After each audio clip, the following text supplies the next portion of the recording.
সাতকানিয়া, এদিকে আসেন, এদিকে আসেন, এদিকে আসেন। আজকে আমাদের মাঝে এখানে আছে 21 জন। আপনারা 21 জন আছেন তাহলে না? 21 জন আছেন। রিয়ান ভাই তাহলে শুরু করে দেই। হ্যাঁ, একটু ভালো করে নাড়াচাড়া করেন। হ্যাঁ, আচ্ছা আজকে কত রোজা এটা একটু বলেন। আজকে 4 সবগুলা রাখছেন তো ইনশাআল্লাহ? হ্যাঁ, আপনারা কি রাখছেন?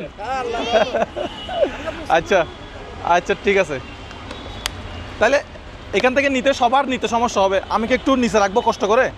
হ্যাঁ হ্যাঁ, রাখা যাবে। এখান থেকে, হ্যাঁ একজন একজন করে নিলে এটা বৈষম্য হবে। একটা ছোট বাচ্চা তুলে দিবে প্রতিজনকে। না না না না, একজন করে নিলে এটা বৈষম্য হবে। যে শেষে নিবে সে তো তার ইচ্ছা মতো নিতে পারবে না। এই আমার আন্টি বলছে এখানে ডালে দিতে, আমি এখানে ডালে দিচ্ছি, ঠিক আছে? হ্যাঁ, একটা কাগজ দাও তাহলে। হ্যাঁ বিসমিল্লাহ। আমি বসে পড়ছি, কিন্তু আপনারাও বসে পড়তে পারেন আমার মতো, আপনারাও বসে যেতে পারেন।